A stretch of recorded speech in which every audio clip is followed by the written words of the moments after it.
Hello everyone and welcome back to a new Geneducation video. Today we want to tell you a bit about so-called bacteriophages and introduce you to a team from Vienna that wants to solve the problem of antibiotic resistance with the help of these bacteriophages. Let's get started. Bacteriophages, or phages, are viruses that hijack and inject bacteria. They use bacterial resources in order to replicate. The word derives from Greek and literally means bacteria eater. Their redundancy is fascinating, since they outnumber every other organism in the nature. They consist of nucleic acid, DNA or RNA, single or double-stranded, which is surrounded by a protein capsid. Bacteriophages can have three basic structural forms with regards to the capsid. It can be 20-sided, with or without a tail, or it can be in a filamentous form. However, vast variations regarding the structure and their genetic material do exist. To inject bacteria, phages attach the membrane of the host and inject their genetic material using a tail to stab the membrane. There are two distinct cycles that bacteriophages use: the Lytic cycle and the Lysogenic cycle. During the Lytic cycle, the phage exploits the host's resources and machinery to produce new phages. In order to achieve that, there are certain steps that it needs to follow. The first stage is the attachment, in which proteins of the tail of the phage bind to a particle receptor on the surface of the bacterial cell. The phage enters the cytoplasm by injecting its double-stranded DNA that then starts to get copied and new phage particles are created. Later on, the genes of the proteins that poke holes in the host membrane are expressed, leading to the lysis and the death of the bacterial cell. During the lysogenic cycle, a phage reproduces without killing its host. The initial stages of these cycles are the same compared to the lytic cycle, but in lysogenic cycle, once the genetic material has entered the host, it either integrates with the bacterial genome and it's then called prophage, or exists as a distinct circular piece of DNA. The prophage at this stage is not active, as its genes are not expressed and it does not have the ability to replicate. However, it is capable of being copied together with the host DNA every time the host cell divides.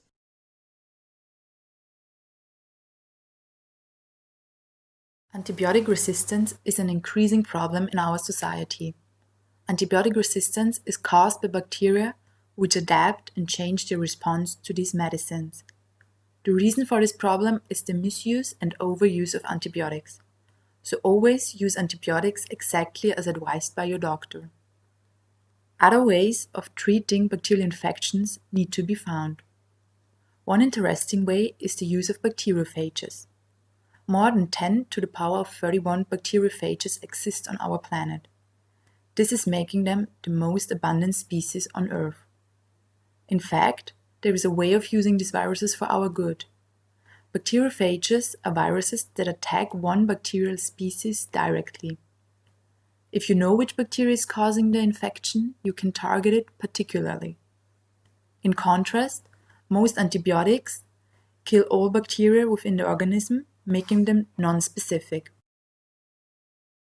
One of the first reported therapeutic use of bacteriophages happened in 1919. A 12-year-old boy was treated successfully. In 1928, the discovery of penicillin by Alexander Fleming decreased the interest in bacteriophage therapy. The new medicine was easy to use and simply killed all bacteria. Therefore, in Western medicine, little research was done to improve the medical use of bacteriophages. Differently in Georgia and Russia. In these countries, the access to antibiotics was limited. Doctors had to use alternatives. At the Eliava Institute in Georgia, a lot of research was done and a lot of patients were successfully treated.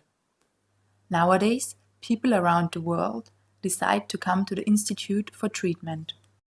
In the 1980s, Western medicine was picking up the idea of bacteriophage therapy again. Bacteria can as well develop resistance against bacteriophages, but it is less common and the virus can adapt quickly. On the downside, you need to know exactly which bacterial species is causing the infection because you target it directly. One risk coming with the treatment with bacteriophages is the one of a septic shock. A septic shock is an immune response of the body to the release of high amounts of endotoxins. Endotoxins are present in the outer membrane of gram-negative bacteria.